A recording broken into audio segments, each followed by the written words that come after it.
त्र्यम्बकं यजामहे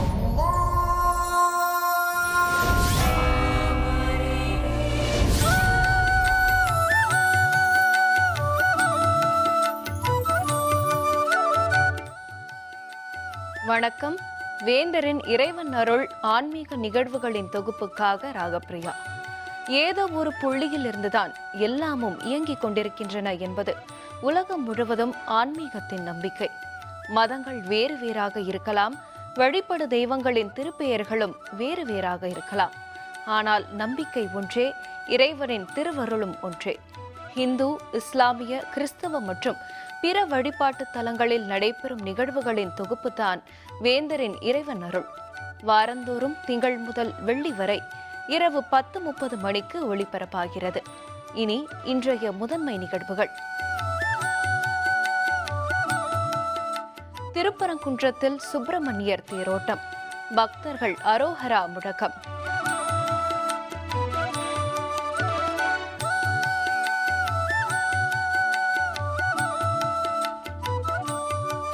வெக்காளியம்மன் கோவில் பூச்சொரிதல் விழா, உறையூரில் பக்தர்கள் தரிசனம்.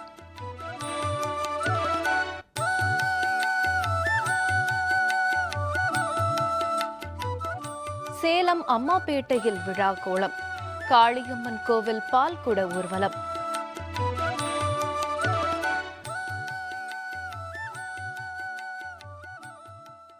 திருப்பரங்குன்றம் அருள்மிகு சுப்பிரமணிய சுவாமி திருக்கோவிலில் பங்குனி திருவிழாவையொட்டி இன்று சுப்பிரமணியர் தேரோட்டம் வெகு விமரிசையாக நடைபெற்றது. அறுபடை வீடுகளின் முதல் படை வீடான மதுரை திருப்பரங்குன்றத்தில் இன்று அரோஹரா முழக்கம் விண்ணை தொட பக்தர்களின் வெள்ளத்தில் வெகு சிறப்பாக பங்குனி தேரோட்டம் நடைபெற்றது. திருப்பரங்குன்றத்தில் புகழ்பெற்ற பங்குனி திருவிழா கடந்த 4ஆம் தேதி கொடியேற்றத்துடன் தொடங்கியது. விழாவின் சிகரமாக இன்று நடைபெற்ற தேரோட்டத்தை ஒட்டி சிறப்பு அபிஷேகம் செய்யப்பட்ட பின்பு உற்சவர் சுப்பிரமணியரும் தெய்வானையும் கோவில் முன்பு நிறுத்தப்பட்ட பெரிய வைரத்தேரில் எழுந்தருளினர். தொடர்ந்து கோவிலில் உள்ள கருப்பண்ண சுவாமிக்கு பூஜைகள், தீபாராதனைகள் நடத்தப்பட்ட பின்பு அரோஹரா முழக்கம் எழ திரண்டிருந்த ஆயிரக்கணக்கான பக்தர்கள் தேரை வடம் பிடித்து எடுத்தனர். திருப்பரங்குன்ற மலையை சுற்றி கிரிவல பாதையில் தேர் வலம் வந்தது. தேரோட்டத்தை காண மதுரை மாவட்டம் மட்டுமின்றி அருகிலுள்ள மாவட்டங்களில் இருந்தும் ஏராளமான பக்தர்கள் வந்திருந்தனர். கிரிவல பாதையில் பந்தல்கள் அமைக்கப்பட்டு பக்தர்களுக்கு நீர்மோர், அன்னதானங்கள் வழங்கப்பட்டன.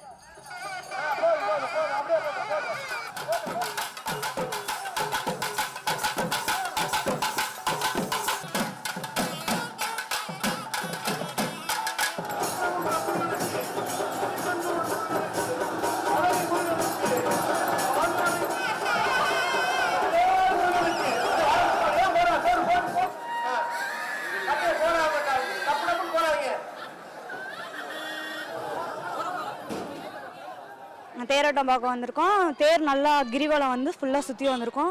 ஃபேமிலியோட ஃபுல்லாக வந்திருக்கோம். நல்லா இருக்குது, என்ஜாய்மெண்ட்டாக இருக்குது. சாமி நல்லா கும்பிட்டோம், நல்லா என்ஜாய் பண்ணுறோம். திருப்பரங்குன்றம் முருகனுக்கு நேற்று திருக்கல்யாணம், இன்னைக்கு தேரோட்டம். காவடி எடுத்து இப்போவும் நாங்கள் அப்பா உள்ள காலத்துலேருந்து 10-50 வருஷமாக வருஷம் மாறாமல் காவடி எடுத்து வர்றோம். எல்லா ஜனங்களும் வடம் இழுத்து அது அவங்களுடைய பக்தி உள்ளத்தை வாங்கி கொண்டாடுறாங்க. அதான் முதல் படை வீடுங்கிறனால இங்கே திருக்கல்யாணம் ரொம்ப சிறப்பு. அவருடைய கல்யாணம், முதல் கல்யாணம் இங்கே நடந்தது மலை மேலேங்கிறதுனால அது கோயில் சிறப்பு குறைந்தது. எல்லா ஊர்லேருந்தும் ஆளுக வருவாங்க. இங்கே நிறைய பேர் வந்து தங்கி நைட்டு சாப்பாடு செஞ்சு சாப்பிட்டு மொட்டை எடுத்து எல்லாருமே இங்கே எல்லாம் வேண்டுதல் சிறப்பாக செய்வாங்க. முருகனை தரிசித்தால் எல்லா வினைகளும் தீரும், சவள பாக்கியங்களும் சவிக்கூடும். முக்கியமான திருநாள் இந்த 15 நாள் திருநாள் திருப்பரங்குன்றத்தில் முக்கியமான திருநாள். தெய்வானையை வந்து சொக்கர் மீனாட்சி இங்கேருந்து வந்து மதுரையிலேருந்து வந்து இங்கே சொக்கர் மீனாட்சி வந்து தெய்வானை முருகனுக்கும் தெய்வானைக்கும் கல்யாணம் முடிச்சு அன்னதானங்கள் பண்ணி எல்லாம் பண்ணி சாயந்தரம் மீனாட்சி சொக்கரும் மதுரைக்கு வீடு கொடுத்துட்டு போயிடுவாங்க. புகழ்பெற்ற உறையூர் அருள்மிகு வெக்காளியம்மன் திருக்கோவிலில் பூச்சொரிதல் விழா இன்று வெகு விமரிசையாக நடைபெற்றது. ஏராளமான பெண்கள் பங்கேற்று அம்மனை தரிசித்தனர். அம்மன் தலங்களில் புகழ்பெற்ற ஒன்று திருச்சி உறையூரில் உள்ள அருள்மிகு வெக்காளியம்மன் திருக்கோவில். இந்த திருக்கோவிலில் ஒவ்வொரு ஆண்டும் பங்குனி மாதம் முதல் வெள்ளிக்கிழமை பூச்சொரிதல் திருவிழா நடைபெறுவது வழக்கம். இன்று நடைபெற்ற பூச்சொரிதலில் திருக்கோவில் நிர்வாகத்தின் சார்பில் இணை ஆணையர் ஜெயப்பிரியா தலைமையில் ஏராளமான பக்தர்கள் தேரோடும் வீதியில் பூத்தட்டுகளை ஊர்வலமாக எடுத்து வந்து அம்மனுக்கு சாத்தி வழிபட்டனர்.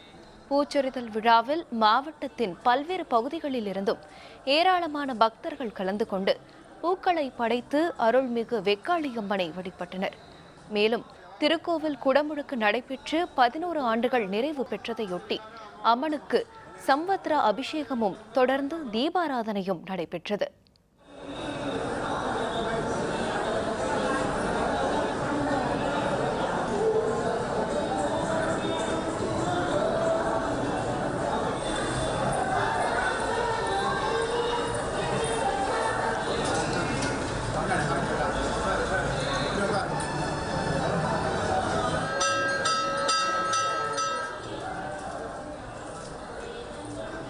வெக்காளியம்மனுக்கு பங்குனி வெள்ளி அன்று அம்பாளுக்கு பூ போட்டு சித்திரை ஒன்று அம்பாள் தேர் ஏறுவது, தேர் பவனி வருவது, அம்பாளுக்கு விழாத்தறி சீட்டு எழுதி கட்டினா எல்லா காரியங்களும் நிறைவு பெறும் என்பது ஐதீகம். அது மாதிரி நிறைய பேருக்கு நிறைவு பெற்றுட்டு இருக்குது. ஒரே ஒரு வெக்காளியம்மன் கோயிலில் ஃபஸ்ட்டு பூ இன்றைக்கி தான் ஸ்டார்ட் ஆகிருக்கு.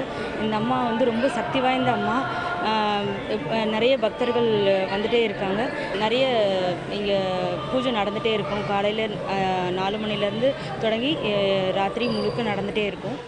வெக்காளி அம்மாவுக்கு இன்று சிறப்பாக காலையில் 6:30 மணி போல் பூச்சொரிதல் விழா நடைபெற்றது.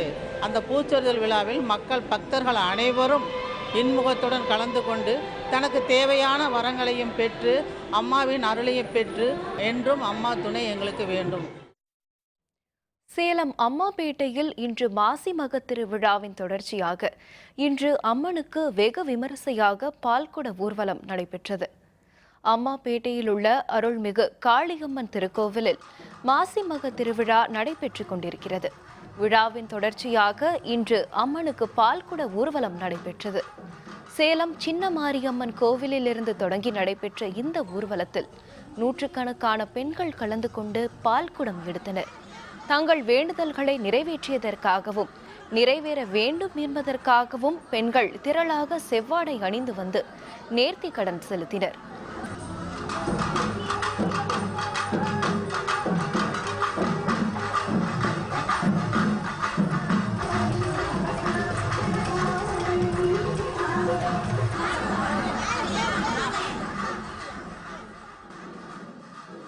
சுமார் 2 கிலோமீட்டர் நடந்த பால்குட ஊர்வலத்தின் நிறைவில் கோவிலை அடைந்ததும் அம்மனுக்கு பால் அபிஷேகம் நடைபெற்றது. நூற்றுக்கணக்கானோர் எடுத்து வந்த பாலை கொண்டு 2 மணி நேரத்திற்கும் மேலாக அபிஷேகம் நடந்தது.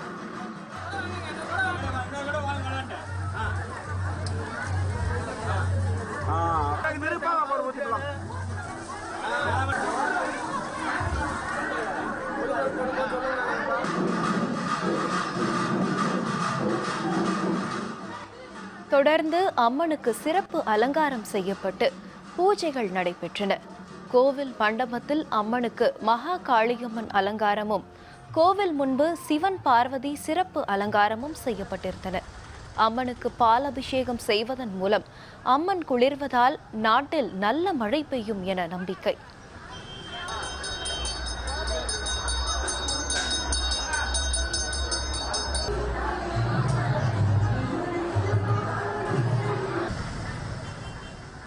அதனால பால்குட ஊர்வலம் இன்னைக்கு, நாளைக்கு சத்தாபரணம் முடிஞ்ச பின்னால மஞ்சள் நீராட்டு ஞாயிற்றுக்கிழமை, வர்ற திங்கட்கிழமை இன்னைக்கு வந்து சந்தன காப்பு, அதுக்கு அடுத்த நாள் செவ்வாய்க்கிழமை கொஞ்சம் வச்சோம். இந்த அம்மாவுக்கு வந்து 1008 லிட்டர் பால் விஷயம் பண்ணுறதுனால ஆயா குளிர்ந்து இருக்கனால மக்களும் நல்லா ஒரு குளிர்ச்சியான முறையில் ஆயா வச்சுருப்பாங்கிறது ஒரு நம்பிக்கைங்க.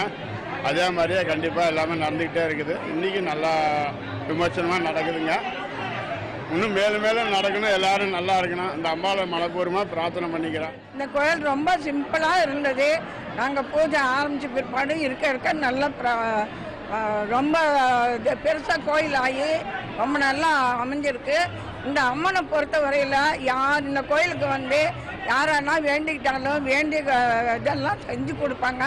இதுக்கு முன்னாடியே நானே சொல்கிறேன், 43 வருஷமாக பண்ணுறது எனக்கு ரொம்ப நல்லா எல்லா காரியம் செஞ்சுருக்கேன். நல்ல மருமகன் பேரம் பேத்திங்க எல்லா செல்வமும் நிறைஞ்சிருக்கு. நல்லா இருக்கிறோம்.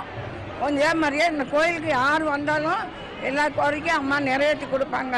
பூ போட்டதுலேருந்து நாளைக்கு சத்தாபரணம் முடிஞ்சு மஞ்சள் நீராட்டு வரைக்குமே எல்லாம் ஒற்றுமையாக இருந்து இந்த பண்டிகையை சிறப்பாக அவங்க நடத்தி கொடுக்குறாங்க. எவ்வளோ இடி மின்னல் வந்தாலும் நாங்கள் பூஜையை நிறுத்தாமல் செஞ்சுட்டு இருக்கிறோம். அதை தவிர ஒவ்வொரு பௌர்ணமி, சஷ்டி எல்லா விசேஷமும் திருவிழா மாதிரி எல்லாம் ஒவ்வொரு மாதமும் கிருத்திகை, சங்கடகர சதுர்த்தி எல்லாமே மாதம் மாதம் வர்றது அத்தனையுமே இந்த கோயிலில் எல்லா அர்ச்சகரும் சேர்ந்து சிறப்பாக பண்ணிக்கிட்டு இருக்கிறாங்க. ஆஞ்சநேயருக்கு சந்தன காப்பு அலங்காரம், தங்கத்தேர் இழுத்து நேர்த்தி கடன். விவரம் விளம்பர இடைவேளைக்கு பிறகு.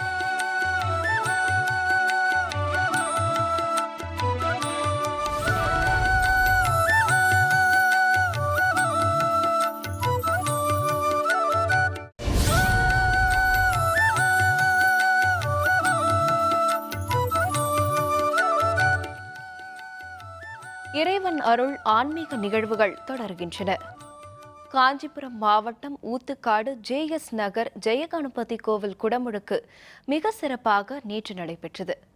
புகழ்பெற்ற எல்லையம்மன் கோவில் அமைந்துள்ள ஊத்துக்காட்டில் JS நகரில் 18 கால் மண்டபத்துடன் விநாயகர் கருவறை விமானத்துடன் ஜெயகணபதி ஆலயத்திற்கான திருப்பணிகள் கடந்த ஆண்டு தொடங்கப்பட்டன. குடமுழுக்கு விழா கடந்த செவ்வாய்க்கிழமை கணபதி ஹோமத்துடன் தொடங்கியது. நேற்று 4 கால பூஜைக்கு பின்பு பகல் 11 மணிக்கு கருவறை விமானத்திற்கு அம்மா சக்தி நாராயணியால் குடமுழுக்கு காட்டப்பட்டது. பின்னர் கருவறை விநாயகருக்கும் சிவாச்சாரியார்களால் குடமுழுக்கு நடைபெற்றது. கருவறை விமானமானது பிரம்ம தீர்த்தம் கீழே விழுமாறு அமைக்கப்பட்டுள்ளதால் வரும் பக்தர்களின் குறைகள் அனைத்தும் தீர்க்கப்படும் என்பது நம்பிக்கை. கோவிலில் அக்கினி மூலை, ஈசானிய மூலை என 2 வழிகள் அமைக்கப்பட்டிருக்கின்றன. அக்கினி மூலை வழியே வந்து தரிசனத்திற்கு பிறகு ஈசானிய மூலை வழி வெளியேறினால் திருமண தடை நீங்கவும் பிள்ளைப்பேறு கிடைக்கவும் அருளும் வகையில் எந்திரங்கள் பதிக்கப்பட்டுள்ளன. மேலும் 18 கால் மண்டபத்தில் பல்வேறு பக்தர்களின் ராசி தோஷங்களும் நீங்கும் வகையில் பஞ்சவர்ணங்களால் பூரண கும்ப கமலம், கஜகமலம், சக்கர கமலம் உள்பட பல கமலங்கள் தீட்டப்பட்டுள்ளன.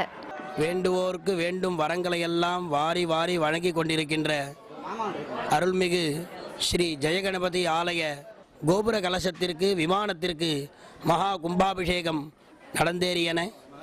அதனைத் தொடர்ந்து கருவறையிலே பிரத்யட்சமாக எழுந்தருளி அனுகிரகத்தை கொண்டிருக்கும் சிவஸ்ரீ ஜெயகணபதி விநாயகப் பெருமானுக்கு அம்மாவின் திருக்கரங்களாலே சிறப்பான முறையிலே மகா கும்பாபிஷேகம் நடைபெற்றன.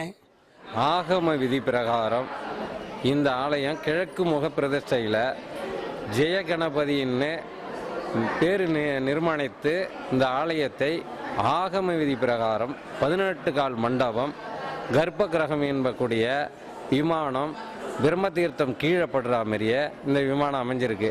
இதுக்கு என்ன என்றால் வரக்கூடிய பக்தர்களுக்கு அன்னைய குறைகளையும் நிவர்த்தி பண்ணி இந்த ஆலயத்தை சிறப்புப்படுத்துறதுக்காக இந்த ஆலயம் அமைத்திருக்கும்.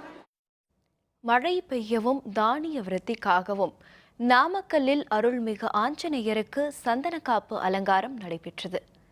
நாமக்கல் நகரின் மத்தியில் நாமகிரி தாயார் மற்றும் நரசிம்ம சுவாமியை தொழுத வண்ணம் நின்ற கோலத்தில் பக்தர்களுக்கு ஆஞ்சநேயர் அருள் பாலித்து வருகிறார். மழை பெய்வதற்காகவும் தானிய விருத்திக்காகவும் நேற்று ஆஞ்சநேய சுவாமிக்கு 120 கிலோ சந்தனத்தை கொண்டு சந்தனக்காப்பு அலங்காரம் நடைபெற்றது. அஞ்சனை புதல்வனுக்கு வெண்பட்டு மற்றும் பல்வேறு வண்ணங்கள் கொண்ட ஆடையும் அணிகலன்களும் அணிவிக்கப்பட்டிருந்தன. பட்டால் ஆன 3 அடி உயர தலைப்பாகையும் பல வகை மலர்களால் கோக்கப்பட்ட மாலைகளும் துளசி வெற்றிலை மாலைகளும் அவருக்கு சூட்டப்பட்டிருந்தன. சந்தன காப்பை தொடர்ந்து ஆஞ்சநேயருக்கு மகா தீபாராதனை காட்டப்பட்டு பக்தர்களுக்கு பிரசாதங்கள் வழங்கப்பட்டன. சந்தனக்காப்பு அலங்காரத்தில் ஆஞ்சநேயரை தரிசிக்க பல்வேறு மாவட்டங்களில் இருந்தும் பக்தர்கள் வந்திருந்தனர்.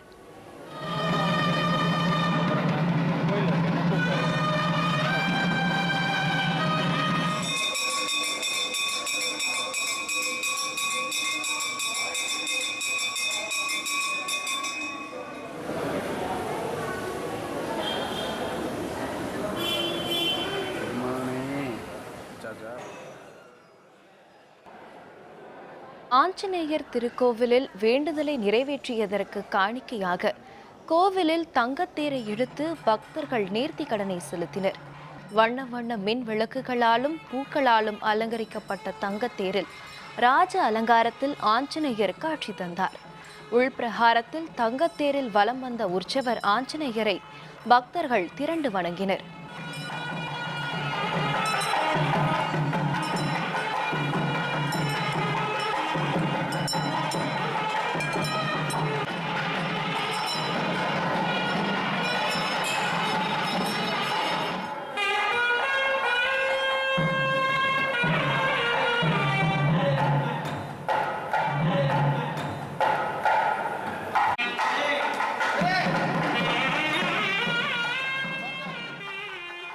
புத்திர்பலம் யசோதயிர்யம் நிர்பயத்னம் அரோகத அஜாத்தியம் வாக்படுத்துஞ்ச அனுமஸ்வரணாப்தவேத். ஸ்ரீ நாமகிரி மகாலட்சுமி லக்ஷ்மி நரசிம்ம சுவாமியின் பக்தனான ஆஞ்சநேய சுவாமிக்கு சந்தனக்காப்பு அலங்காரமானது நடைபெற்றது. இந்த சந்தனக்காப்பு அலங்காரமானது லோகக்ஷேமம் நவாமிகம். லோகத்தில் இப்பொழுதுதான் மழை பெய்யவே ஆரம்பித்திருக்கின்றது. மழை இல்லாமல் நமது நாடானது மிகவும் இந்த செழிப்பானது குறைந்து காணப்படுகிறது. நமது தமிழகத்திலே இருக்கக்கூடிய கருவேல மரங்களை அழிக்கப்பட்ட பிறகுதான் கொஞ்சம் ஈரக்காற்றானது வீசப்படுகிறது என்று சொல்லப்படுகிறது. இந்த மழை வளமானது மேலும் நமது நாட்டிலே விளையக்கூடிய தானியங்கள்லாம் விருத்தியாகணும் அப்படிங்கிறதுக்காக தான் இந்த சந்தன அபிஷேகமானது சந்தன அலங்காரமானது பண்ணுறோம். இந்த நேரத்திலே சுவாமியானது குளிர்ச்சியாகி நமக்கு எல்லா விதமான நலனையும் வழங்க வேண்டும் என்பதற்காக இந்த சந்தனக்காப்பு அலங்காரமானது உபயதாரர் மூலியமாக செய்யப்பட்டிருக்கிறது. எல்லோரும் இந்த இறைவனை தரிசித்து இறைவனின் அனுமனின் திருவருள் பெற வேண்டுகிறோம். தங்கத்தை இழுத்தாங்க, சந்தன காப்பு போட்டாங்க, அப்புறம் பட்டு ஆடெல்லாம் ஊட்டி நல்லா இருந்தார் ஆஞ்சநேயர். பார்த்ததில் எனக்கு ரொம்ப சந்தோஷம். நான் வேண்டது 3 வாரத்தில் வேண்டது எனக்கு தெரிஞ்சு ஓரளவு நடந்துருக்கு. அதனால் நான் இங்கே ரெகுலராக வருவேன். இங்கே இருக்கும்போது கண்டிப்பாக வந்து போவேன். கோயம்புத்தூரில் உள்ள புளியகுளம் முந்தி விநாயகர் திருக்கோவிலில் சங்கடஹர சதுர்த்தியை ஒட்டி நடைபெற்ற சிறப்பு பூஜையில் ஏராளமான பக்தர்கள் கலந்து கொண்டு தரிசனம் செய்தனர். முழுமுதற் கடவுளான விநாயகருக்கு உகந்த விரதம் சங்கடஹர சதுர்த்தி விரதம். சங்கடஹர என்றால் சங்கடத்தை நீக்குதல் என்பது பொருள். விநாயகரை நினைத்து இந்த நாளில் விரதம் மேற்கொண்டால் இன்னல்கள் நீங்கி அளவில்லா நன்மைகள் கிடைக்கும் என்பது நம்பிக்கை. சங்கடஹர சதுர்த்தியை ஒட்டி ஆசியாவிலேயே மிகப்பெரிய விநாயகரான புளியகுளம் முந்தி விநாயகர் கோவிலில் சங்கடஹர சதுர்த்தி விழா சிறப்பாக கொண்டாடப்பட்டது. கோவிலில் மகா கணபதி ஹோமம் நடத்தப்பட்டு சிறப்பு பூஜை நடத்தப்பட்டது. பின்னர் விநாயகருக்கு பஞ்சாமிர்தம், பால், தயிர், இளநீர், சந்தனம், மஞ்சள் போன்ற திரவியங்களுடனான அபிஷேகம் நடத்தப்பட்டு சிறப்பு வழிபாடு நடைபெற்றது. விரதமிருந்த பெண்கள் பலர் பூஜையில் கலந்து கொண்டு விநாயகரிடம் மனமுருக வேண்டுதல் நடத்தினர். பக்தர்கள் தேங்காய்களை உடைத்து வேண்டுதல் நிறைவேற விநாயகரை வேண்டி தரிசனம் செய்தனர்.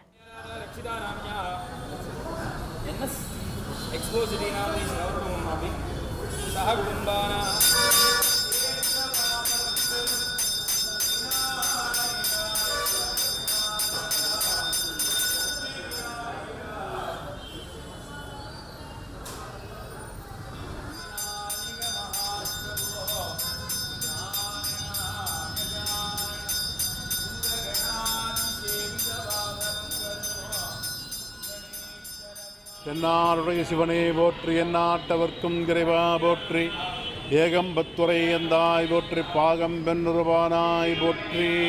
புளியகுளம் என்ற ஊரில் எழுந்தருளி அருள்பாலித்து வருகின்ற அருள்மிகு முந்திவிநாயகப் பெருமானுக்கு வருடம் பூராவும் நிகழ்ச்சிதான். பங்குனி மாதம் துன்முகி வருடம் சங்கடஹர சதுர்த்தி திருமஞ்சனத்தூள், அரிசி மாப்பொடி, மஞ்சள் பொடி, பஞ்சாமிர்தம், பால், தயிர், இளநீர், சந்தனம், பன்னீர் ஆகிய திரவியங்களினாலே குடமாக சுவாமிக்கு அபிடயங்கள் எல்லாம் நடைபெற்று விநாயகப் பெருமானுக்கு புத்தாடை உடுத்தி அலங்காரம் செய்யப்பட்டு வந்திருக்கக்கூடிய பக்த பெருமகளுக்கெல்லாம் பிரசாரம் வழங்கப்பட்டது. இந்த சங்கடகர சதுர்த்தி விரதம் இருப்பவர்கள் நிறையா பேர் இங்கே வராங்க. சங்கடத்தை நீக்கக்கூடிய ஹரேனா நீக்குதல் என்று அழிக்கக்கூடியது என்று பொருள். சங்கட ஹர கணபதி என்றால் சங்கடத்தை அழிக்கும் கடவுள் விநாயகப் பெருமான் ஒருவர் மட்டும்தான்.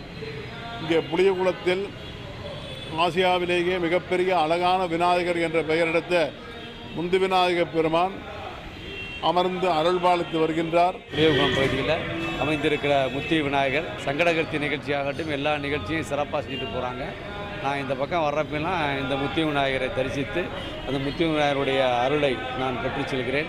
இந்த பகுதியினுடைய மக்கள் கோவை மாநகரத்துக்கு இந்த முத்தி விநாயகர் அருள்பாலிக்கின்ற எல்லா பலன்களையும் வாரி வழங்குகின்ற ஒரு விநாயகராக அமைந்திருக்கிறது. சங்கடகர சதுர்த்திக்கு வந்து நம்ம விரதம் இருந்து காலையிலேருந்து விரதம் இருந்து இந்த பூஜையில் கலந்துக்கிட்டோம்னா நம்ம வாழ்க்கையில் இருக்கக்கூடிய சங்கடங்கள்லாம் படிப்படியாக தீர்ந்து நல்ல ஒரு முன்னேற்றமான நிலைமைக்கு நம்ம கண்டிப்பாக நம்மெல்லாம் வர்றது நிச்சயம். இதில் வந்து அதுவும் நம்ம முத்தி விநாயகர் கோயிலில் வந்து நம்ம எந்த ஒரு விஷயமா இருந்தாலும், எந்த பிரச்சனையாக இருந்தாலும், எந்த ஒரு வேலை விஷயமா எதுவாக இருந்தாலும், எந்த ஒரு சுபகாரியங்கள் ஆரம்பிக்கிற விஷயமா எதுவாக இருந்தாலும் ஒரு பூ கேட்குறதுன்னு ஒரு விஷயம் இருக்குது.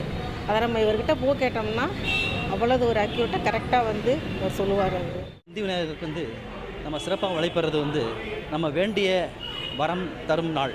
சுருக்கமாக சொன்னோன்னா அது கண்டிப்பாக நம்ம நினைச்சது வந்து நிறைவேறக்கூடிய நாள். இங்கு வசிக்கும் வாழ் மக்களுக்கு மட்டுமல்ல, இந்தியாவிலே பெரிய விநாயகர் இவர். ஆகவே இவர் வந்து சங்கடங்களை தீர்ப்பதில் மிகவும் வல்லவர்.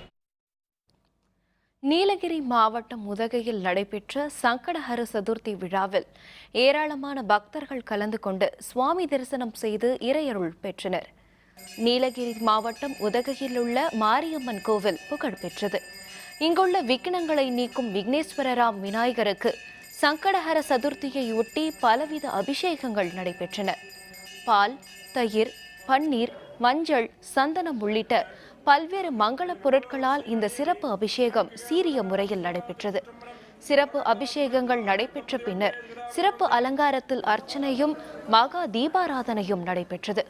இதில் ஏராளமான பெண்கள் உள்பட பக்தர்கள் பக்தி பெருக்குடன் பங்கேற்று வேட முகத்தோனை, ஞான முதல்வனை, விநாயகரை வழிபட்டனர். அதனைத் தொடர்ந்து பக்தர்கள் அனைவருக்கும் பிரசாதம் வழங்கப்பட்டது.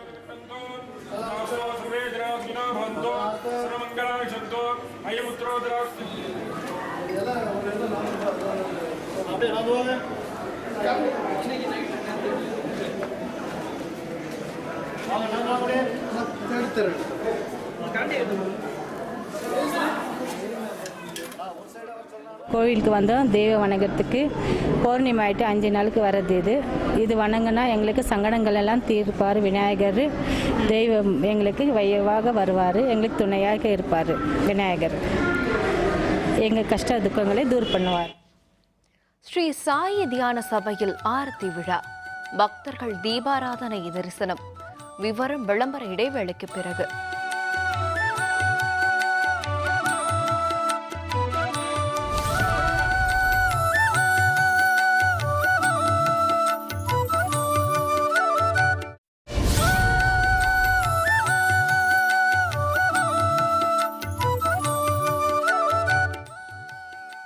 இறைவன் அருள் ஆன்மீக நிகழ்வுகள் தொடர்கின்றன. திருவண்ணாமலையில் கிரிவல பாதையில் உள்ள அக்ஷய ஸ்ரீ சாயி தியான சபையில் நேற்று ஆராத்தி விழா கொண்டாடப்பட்டது. கிரிவல பாதையில் உள்ள சீரடி சாய்பாபா சபையில் வியாழக்கிழமை தோறும் ஆரத்தி விழாவும் தீபாராதனையும் நடைபெறுகின்றன. வாரந்தோறும் வியாழக்கிழமைகளில் பாபாவை தரிசிக்கவும் அவருடைய ஆசியை பெறவும் ஏராளமானோர் வருகின்றனர். ஆரத்தியை ஒட்டி பளிங்கு கல்லால் வடிக்கப்பட்ட சாயி பாபாவுக்கு பூக்களாலும் பழங்களாலும் அலங்காரம் செய்யப்பட்டு பிரசாத வழிபாடு நடைபெற்றது. பாபாவின் பாடல்களை பாடி பக்தர்கள் வழிபட்டனர். தொடர்ந்து 5 முகம் கொண்ட விளக்கு ஏற்றி தீபாராதனை நடைபெற்றது. சாதி மத வேறுபாடு இன்றி அனைத்து மதங்களை சேர்ந்தவர்களும் இங்கே சாய்பாபாவை வணங்க வருகின்றனர். கோவிலுக்கு வந்திருந்த அனைத்து பக்தர்களும் ஆரத்தியை தங்கள் கைகளில் எடுத்து சாய்பாபாவுக்கு காட்டி வணங்கியது சிறப்புக்குரியது.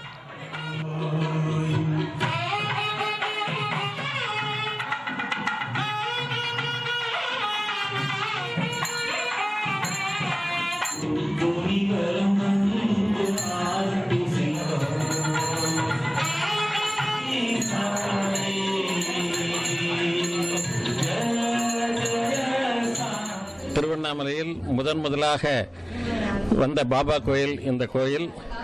இதை சுவாமி ஸ்ரீ சாய் ரவிச்சந்திரன் அவர்கள் ஆரம்பித்து வைத்தார்கள். அதே போல இங்கு ஜாதி மத பேதமின்றி அனைவரும் இவரை தரிசிக்கலாம். இவரை ஆரத்தி எடுப்பதற்கு அனைவருக்கும், வருகின்ற பொதுமக்கள் அனைவருக்கும் அந்த வாய்ப்பு அளிக்கப்படுகின்றது. இந்த கோவில் தலத்தில் முதலாக நான் வரும்போது சாய்பாபாவுடைய அருமை எனக்கு தெரியாது. நான் வந்த பிறகு ஒரு சில வேண்டுதலை என் மனதில் வைத்து வந்தேன். அது ஒவ்வொன்றாக நிறைவேறி வருகிறது. சாய்ராம் அருளால் இன்று நான் நல்ல முறையில் இருந்து கொண்டிருக்கிறேன். மேலும் வளர்வேன். சாய்ராம் அருள் எனக்கு கிடைக்கும் என மனப்பூர்வமாக நம்புகிறேன். ஓம் சாய்ராம். உண்மையான பக்தி, உண்மையான மனப்பூர்வமாக ஒரு தியான சிந்தனையை உருவாக்கக்கூடிய இடமாக இருக்கிறது இது. இதில் வரக்கூடிய பக்தர்கள் அனைவருமே உண்மையிலே மெய்மறந்து சாய்ராம் அவர்களை வணங்குறாங்க. இது திருவள்ளுவர் சொன்னார், பகுத்துண்டு பல்லுயிர் ஓம்புதல் நூலோர் தொகுத்தவற்றுள் எல்லாம் தலை என்ற அந்த 2048 ஆண்டுகளுக்கு முன்பாக சொன்ன அந்த திருக்குறளினுடைய அந்த பொருளுக்கு ஏற்றார் போல இங்கே நடந்து கொள்ளக்கூடிய விதம் மிகவும் மகிழ்ச்சி தரக்கூடியதாக இருக்கிறது. சாய்ராமனுடைய அருள் எல்லாரிடத்திலும் எல்லோருக்கும் கிடைக்கும் என்று நம்புகிறோம். அக்ஷய சாய் பாபாவுடைய கோயிலுக்கு வந்து அவர் இந்த ஆரத்தில் கலந்து கொள்கிறேன். இந்த கோயில் சிறப்பாக நடைபெற்று வருகிறது. இதனுடைய ஸ்தாபகர் மிகவும் நன்றாக நடத்தி வருகிறார். இந்த கோயிலுக்கு வருபவர்களுக்கு எல்லா வளங்களும் நலங்களும் கிடைக்கிறது. மேலும் நினைத்த காரியங்கள் நிறைவேறுகிறது. நல்ல உடல் ஆரோக்கியம், குடும்பத்தில் நல்ல மகிழ்ச்சி எல்லாம் கிடைக்கிறது. சாய்ராம். தொண்டு செய்வதால் எங்களுக்கு நினைத்தது நிறைவேறுகிறது. மன திருப்தி இருக்குது. தியான சபை மாதிரி எங்களுக்கு இது ஒரு நிம்மதியை கொடுக்குதுன்றதுக்காக நாங்கள் நினைச்சது நடக்குது. நம்பி வர்றோம். இன்று ஒரு தகவல். நவகிரக தெய்வங்களை தரிசிக்க பொதுவாக காவிரி டெல்டா மாவட்டங்களுக்கு தான் செல்ல வேண்டும். ஆனால் சென்னை மாநகரை சுற்றிலுமே நவகிரக தலங்கள் இருக்கின்றன. பரிகாரத்திற்கு இந்த தலங்களுக்கு சென்று வழிபட்டாலே போதுமானது என்று பக்தர்கள் நம்புகின்றனர். சென்னை அருகே உள்ள குன்றத்தூருக்கு அருகில் உள்ள சோமங்கலத்தில் இருக்கிறது சந்திர பரிகார தலமான அருள்மிகு சோமநாத ஈஸ்வரர் திருக்கோவில். தக்ஷனின் சாபம் காரணமாக நோயால் பாதிக்கப்பட்ட சந்திரன் இந்த தலத்தில் உள்ள வினை தீர்த்த குளத்தில் நீராடி லிங்கம் அமைத்து இறைவனை வழிபட்டதால் நோய் நீங்கியதாக நம்பிக்கை. சோமன் எனப்படும் சந்திரனுக்கு சாப விமோச்சனம் அளித்து அருளியதால் இந்த கோவில் மூலவருக்கு சோமநாத ஈஸ்வரர் என்று பெயர். இந்த தலத்து இறைவியின் பெயர் காமாட்சியம்மன். சந்திரனுடைய தவத்தை கலைக்க வந்த மாய உருவை அழிப்பதற்காக திரும்பியதால் இந்த கோவிலில் இறைவனை நோக்காமல் கிழக்கே திரும்பி இருக்கிறது நந்தி.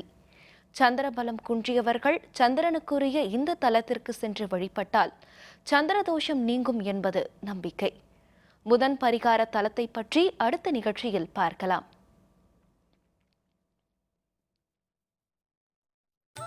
இத்துடன் இன்றைய வேந்தரின் இறைவன் அருள் ஆன்மீக நிகழ்வுகளின் தொகுப்பு நிறைவு பெறுகிறது. மீண்டும் வரும் திங்கட்கிழமை இரவு 10:30 மணிக்கு சந்திப்போம். வணக்கம்.